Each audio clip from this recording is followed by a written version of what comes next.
کہ بارش ہوئی تھی تازی تازی دلی میں تازی تازی بارش ہوئی تھی. ایک بابا لکڑی کے جوتے پہنے کھڑا ہوں اللہ اللہ اللہ اسی کسے دے کچھ بھی نہیں لگ دے نہ کوئی ساڈا دردی. بابا مست ہو کے جا رہا اللہ اللہ کرتا جا رہا. ایک طوائف اپنے کوٹھے سے اتر کے تو سیڑھیوں پہ بیٹھی تھی, ساتھ اس کا یار بھی بیٹھا تھا. بابا اپنی مستی میں جا رہا ہے تو بابا جی کے پیروں سے کچھ مٹی اڑی تو اس عورت کے کپڑوں پہ پڑ گئی. پرواہ نہیں, بزرگ گزر رہے. وہ یار اس کا دوڑا ہوا آیا, اس نے آ کے تھپڑ مارا. کا خیال نہیں سارے اس کے کپڑے آلودہ کر دیے, تو کدھر تیرا دماغ نہیں ٹھیک. بابا نے نظر اٹھائی, کہا بیٹے میں نے دیکھا نہیں, چل اللہ تیرا بھلا کرے, تو نے بدلہ لے لیا. بابا جی چپ کر کے وَإِذَا خَاطَبَهُمُ الْجَاهِلُونَ قَالُوا السَّلَامَ چپ کر کے گزر گئے. ٹھنڈ کا موسم تھا, بارش تازہ ہوئی تھی, حلوائی دودھ کاڑ رہا تھا. اس نے بٹھایا بابا جی کو پھٹے پہ, پیالہ پکڑا, دوڑ کے آگے بڑھا. بزرگ آ گئے, آئیے بیٹھیے. دودھ کا گرم گرم پیالہ شکر ڈال کے دیا. بابا جی نے دودھ پیا, پھر نظر جھکی, پھر رنگ بدلا. کہنے لگے مالک تو کتنا بے نیاز ہے, کہیں تھپڑ مرواتا ہے کہیں دودھ پلاتا ہے. تیری بے نیازی ہے نا, ادھر تھپڑ مروایا یہاں دودھ پلایا, تو ہی جانتا ہے تیرے رنگ کیا ہے. ابھی بابا وہیں بیٹھا تھا, دوڑے آئے پیچھے سے لوگ, شور ہوا. بابے کو دبوچ کے وہاں لے گئے جہاں اس نوجوان نے تھپڑ مارا تھا. کہا تو اللہ کا بندہ ہے, اللہ کے بندے بد دعا تو نہیں دیتے. ہوا کیا؟ کہا تو نے بد دعا دی ہے. کہا نہیں دی, بات بتاؤ. کہنے لگے اس نے تجھے تھپڑ مارا ہے, چھت پہ چڑھا ہے, پیر پھسلا ہے, گردن کے بل گرا ہے, منکا ٹوٹ گیا, مر گیا ہے, تو نے بد دعا دی ہے. بابا جی کہنے لگے یار میں نے تو دوسرا لفظ بھی نہیں کہا, بھلا ہو کہہ کے گزرا ہوں, میں نے نہیں بد دعا دی. کہا تو نے دی ہے تبھی تو مر گیا. کہا نہیں دی.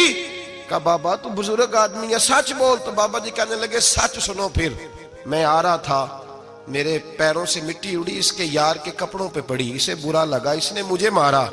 جب اس نے مجھے مارا تو میں کوئی لاوارث تو نہیں تھا. جب اس نے مجھے مارا تو میں کوئی لاوارث تو نہیں تھا. مجھے دشمنوں نہ چھیڑو, میرا ہے کوئی جہاں میں ابھی پکار لوں گا, نہیں دور ہے مدینہ. اس نے مجھے مارا تو میں کوئی لاوارث تھا کہ میرا بدلہ کوئی نہ لیتا.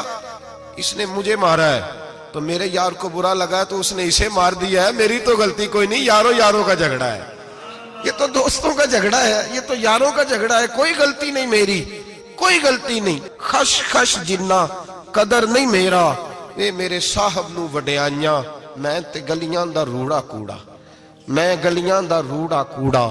میں نو محل چڑھایا ہے سائیاں, میں نو محل چڑھایا ہے سائیاں. فرمایا اس نے مجھے لاوارث سمجھا تھا کہ تھپڑ مار کے گزر جائے, میرا کوئی پوچھے گا ہی نہیں. میرے رسول پاک علیہ السلام کے بارے میں رب فرماتا ہے ابھی میں تو تیرے ہوتے ہوئے کافر کو سزا نہیں دیتا کہ تو موجود ہے. یاد رکھیں حضرت فضیل بن عیاض فرماتے ہیں ایک جوان تھا, مسجد میں آیا, لوگوں سے کہنے لگا روٹی کھلاؤ. کسی نے توجہ نہ کی. اس نے کہا میں رب بتانے والا ہوں, میری طرف دیکھو تو صحیح. کسی شخص نے خیال ہی نہ کیا. پھر اس نے کہا یار تھوڑا سوچو. نمازیوں سے کہا, اہل علاقہ سے کہا, انہوں نے کہا تیری طرح کے بڑے درویش دیکھیں. مسجد کے محراب میں وہ رب کریم کا بندہ انتقال کر گیا. جب فوت ہو گیا نا, لوگوں کا مزاج ہے بیمار کو دوائی نہیں دیتے, جنازے پہ وقت پہ پہنچ جاتے. جب کوئی گر رہا ہوتا ہے تو سہارا کوئی نہیں دیتا, جب کوئی گر جاتا ہے ٹانگ ٹوٹ جاتی ہے تو تیمارداری کو زمانہ پہنچ جاتا ہے. اور بزرگ وہ نوجوان اللہ کا نیک بندہ مسجد کے محراب میں فوت ہو گیا. حضرت فضیل ابن عیاض کہتے ہیں امام صاحب نے اعلان کیا چندہ دو, کوئی لاوارث فوت ہو گیا, کفن دینا. چندہ کٹھا ہوا, کفن خریدا, جنازہ پڑا. عشاء کے بعد دفن کر کے آئے. فجر کی نماز کے لیے جب امام اور مؤذن مسجد میں آئے تو چیخیں مارنے لگے, تڑپنے لگے. دور دور تک آوازیں پھیل گئی, دنیا دوڑی آئی. کیا ہوا؟ کہنے لگے وہ جو تم نے کفن پہنایا تھا وہ یہاں پڑا ہوا ہے, اور دیکھو کفن پہ تحریر لکھی ہے. تحریر کیا ہے؟ عرش کے مالک نے فرمایا میرے دوست نے روٹی مانگی تم نے دی نہیں, اس نے تمہیں میرے قریب کرنے کے لیے اپنی طرف توجہ کرائی, تم نے کی نہیں. اور میرا یار تمہارے کفن کا محتاج تھا, سنبھال کے رکھو اپنا کفن, میں نے اسے جنت کا لباس عطا فرما دیا, سنبھال کے رکھو. یہ کوئی لاوارثوں کا ٹولہ ہے؟ یاد رکھیں جو وارث والے ہیں، وارث والے ان کا رنگ اور ہے، جو ماننے والے ہیں ان کا مزاج اور ہے. اپنی زندگی لوارثوں کی طرح نہیں گزارے، تھوڑا سا ادھر گیا تھا تو پھر تھوڑا سا ادھر گیا تھا تو تھوڑا سا. یہ کیا بات ہوئی؟ یہ کیا بات ہوئی؟ اپنے آپ کو، اپنی نسبت کو، اپنے عقیدے کو مضبوط رکھیں. 1 انچ کے لیے اعلیٰ حضرت فاضل بریلوی رحمت اللہ علیہ کے مکان کی دیوار گر گئی. ایک کونا مکان کا، آپ جانتے ہیں پرانی دیواریں چھوٹی ہوتی تھی اور بارشوں میں اکثر گھروں کی دیواریں گری ہوئی ہوتی تھی. ایک سائیڈ کی دیوار گر گئی تو اس کونے میں ہندوؤں کا گھر تھا. اب مستری صاحب رات کو آئے، ان سے بات ہوئی تو کہنے لگے سویرے کام شروع کروں گا. کہا 1-2 صاحب نے کہ ہندوؤں کا گھر ساتھ ہے اور وہ دشمن بھی بڑے زیادہ ہیں تو رات کو ہی ہو جائے. کہنے لگا جی نہیں، میری مجبوری ہے، مزدور کہاں سے لاؤں گا، بڑے معاملات ہیں، سویرے شروع ہوگی. اب رات کو مولانا ظفر الدین بہاری علیہ رحمہ کہتے ہیں بچے مدرسے کے، باقی سارے لوگ، سب کو جمع کیا گیا. چونکہ اس طرف سے تھوڑا خطرہ تھا ہندوؤں کی جانب سے. کہا جناب یہ بڑے دشمن ہیں اسلام کے، تو اس طرح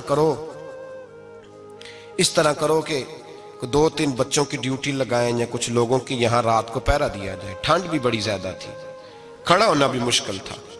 اعلیٰ حضرت رحمت اللہ علیہ عشاء کی نماز کے بعد جلدی حجرہ خاص میں تشریف لے جاتے تھے. اس رات جب دیکھا نا باہر شور ہو رہا ہے تو اسی طرح سر پہ ایک رومال لپیٹا تو باہر آ گئے. کہنے لگے کیا شور ہے؟ کہ حضور سردی ذرا زیادہ ہے تو یہاں کسی کی ڈیوٹی لگانی ہے پہرے کی. 2 منٹ خاموش رہے، پھر فرمانے لگے کوئی ضرورت نہیں، جاؤ سو جاؤ سارے جا کے، کوئی ضرورت نہیں، جاؤ اپنے اپنے گھروں کو، کوئی عادت نہیں، پہنچ جاؤ. کہا حضور مہربانی کرے، وہ طے ہونے لگا تھا. فرمایا میری وجہ سے کیوں کوئی ساری رات بیدار رہے، جاؤ تمہیں کہا نا آرام کرو. لوگ سو گئے. صبح فجر کی نماز پڑھ کے اعلیٰ حضرت رحمت اللہ تعالی علیہ جب سیڑھیاں اتر رہے تھے رضا مسجد کی، تو وہ جس ہندو کی جانب سے زیادہ خطرہ تھا وہ سیڑھیوں پہ بیٹھا تھا، مسجد کی سیڑھیوں پہ. سب لوگوں کی توجہ ہو گئی. کہنے لگا مولانا میں کلمہ پڑھنے آیا ہوں، مجھے کلمہ پڑھا کے مسلمان کر دو، میں کلمہ پڑھنے آیا ہوں، مسلمان کریں. لوگوں کی توجہ. اعلیٰ فرمانے لگے نہیں ابھی تو انتظار کر، تھوڑی دیر کے اچھی طرح سوچ لے، جذباتی فیصلہ نہ کر کہ تو آ رہا ہے.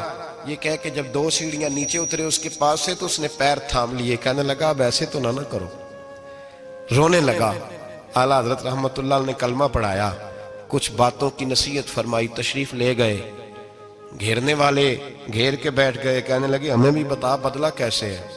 کہنے لگا دیوار گر گئی، آدھی رات کے وقت، آدھی رات تک انتظار کرتا رہا، پہرے دار کوئی نہیں، تو 2 تلواریں لے کر جب میں ان کے مکان کی جانب بڑھا، میں نے کہا آج گردن کاٹوں گا اور کاٹ کر کے نکلوں گا. کہتا ہے جب میں قریب آیا تو 2 شیر کھڑے تھے، اوپر سے پلٹ کے آیا تو پھر کھڑے تھے، ادھر سے پلٹ کے آیا تو پھر کھڑے تھے. فرماتے ہیں میں 2 گھنٹے کے بعد آیا تو پھر پلٹ کے کھڑے تھے، میں پھر 1 گھنٹے کے بعد آیا، سحری کا وقت ہو گیا تو پھر پلٹ کے کھڑے تھے. اب میں ڈر کے بھاگا. کہتے ہیں فاضل بریلوی نے اپنی کھڑکی سے منہ باہر نکالا. کہنے لگے اور کتنا تجربہ کرے گا، مجھے تو لاوارث سمجھتا ہے، لاوارث ہوں میں، اور کتنا تجربہ کرے گا، بس کر مان جا. میں نے کہا حضور یہ کون ہے، مجھے بتائیے تو صحیح یہ کون ہے. تو کہنے لگے میں نے ساری زندگی رسول اللہ کی عظمت کا دفاع کیا ہے، ساری زندگی غوث اعظم کے نعرے لگائے ہیں. ابھی تو یہ مدد صرف غوث پاک جیلانی کی بھیجی ہوئی ہے، ابھی تو غوث اعظم کی بھیجی ہوئی مدد ہے. مولا علی ابھی پیچھے ہیں، 2 جہاں کے محبوب ابھی اس سے پیچھے ہیں، وہ تو ابھی پیچھے ہیں، پیچھے کھڑے ہیں کہ ضرورت پڑی تو ہم بھی تیار بیٹھے ہیں. او بھائی آج رواج ہو گیا، رواج. میں نے 2-4 دن پہلے بھی کہا تھا، لوگ کہتے ہیں نہیں کوئی نہیں ضرورت، سامنے سارا کچھ نظر آ رہا ہے. او خدا کے بندو یاد رکھو، نسبت ہے بڑی چیز، جانے تو دو میں. اگر کسی کو نسبت میسر آ گئی نا، نسبت، خالی دامن ہی مل گیا، تیرے ہاتھ میں کچھ ہے تو ہونی چاہیے نا. خالی دامن ہی تجھے کسی کا میسر آ گیا تو بچ گیا. اپنی نسبتوں کی حفاظت کریں، ان کو مضبوط کریں، ان پر محنت کریں، ان پر توجہ رکھیں. یہ نسبت جو ہوتی ہے نا، نسبت، یہ دیکھیں نا ایک گتا ہے، عام کتاب کو لگا ہوا ہے تو جہاں مرضی رکھ دو، اس کی کوئی قدر نہیں. لیکن جو گتا قرآن مجید کو لگ گیا ہے اس کو بغیر وضو چھونا جائز ہے. ایک پٹھے پہ اینٹ بنی ہے، جو باتھ روم میں لگ گئی وہاں بغیر جوتے کے جایا نہیں جا سکتا، اور جو مسجد میں لگ گئی وہاں جوتے پہن کے جایا نہیں جا سکتا. یہ نسبت ہے بڑی چیز، اگر میسر آئے نصیب ہو اپنی نسبت کو مضبوط کر کے رکھا کریں، اس کی جولانی کا مظاہرہ کیا کریں، اس نسبت میں روز توانائی آنی چاہیے۔ میں آپ کو بڑی ذمہ داری کے ساتھ ایک بات بتاتا ہوں تجربے کی، ہمیں جتنا کسی نے آ کے کہا ہے نا نسبت کے خلاف ہماری نسبت، اس نے نسبت کے خلاف ہماری نسبت اس سے زیادہ مضبوط ہوئی۔ ہمیں جتنا کسی نے آ کے کہا ہے نا جی آپ کو کیا ملا، آپ کو کیا ملا، تو ہم نے اتنا کہا یار جیسے جیسے تو کہتا جاتا ہے ہماری تو نسبت میں اضافہ ہوتا جاتا ہے، ہمارا تو مزاج بدلتا جاتا ہے، روز ایک نیا پردہ کھلتا ہے، روز ایک نیا رنگ واضح ہوتا ہے، روز ایک نئی توانائی۔ ابھی تھوڑے دن کی بات ہے، ایک مولانا شرف الدین صاحب ہیں، مفتی صاحب، میرے حضرت صاحب کے مرید ہوئے، مفتی تھے، عالم آدمی تھے، سرکار تاج الشریعہ، ہمارے شیخ سے بیعت کی۔ اب ہمارے حضرت صاحب کا اس وقت حال وہی ہے، وَرَأَيْتَ النَّاسَ يَدْخُلُونَ فِي دِينِ اللَّهِ أَفْوَاجًا، اب فوجوں کی فوجیں لوگ آتے ہیں۔ ہم نے دیکھا ہے صرف خالی مرید ہونے والے بار سینکڑوں کی تعداد میں ہزاروں لوگ بیٹھے ہیں کہ صرف بیعت اتنا کہہ دیں ہم نے قبول کیا۔ اس عالم میں اور جہاں حضرت صاحب کا اعلان ہو جائے کہ تشریف لا رہے ہیں وہاں لاکھوں کا مجمع جمع ہو جاتا ہے اور ایک جھلک دیکھنے کو لوگ ترستے رہتے ہیں۔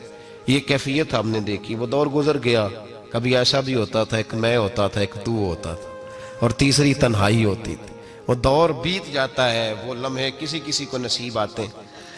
حضرت کا وہ مولانا شرف الدین صاحب کہتے ہیں مرید ہوا، تو مرید ہوا مجمع میں، رسی حضرت پھینکتے ہیں یا چادر پھینکتے ہیں تو پکڑ کے مرید ہوا، تو ساتھ ساتھ اور چادریں باندھی تھی، لوگوں نے پکڑی ہوئی تھی۔ ایک مولانا میں جب بیعت ہو کے آیا ان کو بتایا تو مجھے کہنے لگے یار تو ایسی جگہ مرید ہو گیا جو تیری بات بھی نہ سن سکیں، جن کو تو دکھڑا بھی نہ سنا سکے، جو مصروف ہی بڑے رہتے ہیں، کہاں مرید ہو گیا تو؟ ایسے پیر کا بیعت ہوتا جہاں تو جاتا وہ تیرے پاس آتے، گفتگو ہوتی، بات چیت ہوتی۔ کہتے جب انہوں نے مجھے بہت زیادہ قائل کیا نا، بہت زیادہ، تو میں نے ارادہ کر لیا، میں نے کہا بات ٹھیک ہے، بیعت کہیں اور ہونا چاہیے تھا۔ کہتے میں عشاء کے بعد سویا تو حضرت صاحب مجھے خواب میں ملے، خواب میں، اور فرمانے لگے مولانا جب آپ مرید ہوئے تھے تو آپ اس جانب بیٹھے تھے، اس کونے میں آپ تھے، اتنے لوگ آپ سے پہلے تھے، اس حال میں آپ مرید ہوئے تھے، اور جہاں تک بات چیت کرنے کی بات ہے تو آپ نے جو دل میں سوچا تھا وہ میں نے آ کے آپ کو بتا دیا ہے، پھر بھی بڑی ضرورت ہو تو میرے صاحبزادے کا نمبر لے لیں اور فون کر لیا کریں، بات ہو جایا کرے گی۔ کہتے ہیں یہ ابھی بات ہو ہی رہی تھی کہ میرے دروازے پہ دستک ہوئی تو میری آنکھ کھل گئی، میری آنکھ کھلی تو میں پریشان ہوں کہ نمبر تو ملا نہیں۔ ایک انجینئر صاحب میرے محلے میں رہتے تھے، فرماتے ہیں وہ شام کو میرے پاس آئے اور کہنے لگے مولانا سنا ہے آپ حضرت مفتی اختر رضا صاحب سے مرید ہو گئے؟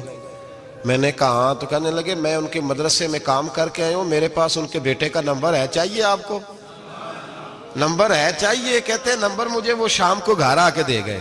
اب جب میں آستانہ نور پہ بریلی شریف ملنے کے لیے حاضر ہوا تو میرے دل میں خیال آیا، جب میں اندر گیا نا تو میرے دل میں خیال آیا حضور خواب جو آئی تھی اتنی بھی جلدی کیا ہے، ذرا ٹھہر جائیے، آپ ملے جو تھے تو صاحب نمبر بھی دے ہی جاتے۔ میرے دل میں خیال آیا تو السلام علیکم کے بعد حضرت کہنے لگے مولانا مجھے تو جلدی کوئی نہیں تھی، آپ کے دروازے پہ دستک ہو گئی تھی، مجھے تو کوئی جلدی نہیں تھی، آپ کا دروازہ بجنے لگا تھا، مجھے تو جلدی کوئی نہیں تھی لوٹنے کی۔ ہر مشکل دی کنجی یارو ہاتھ مرداں دے آئی، اور مرد نظر کرے جس ویلے مشکل رہے نہ کائی۔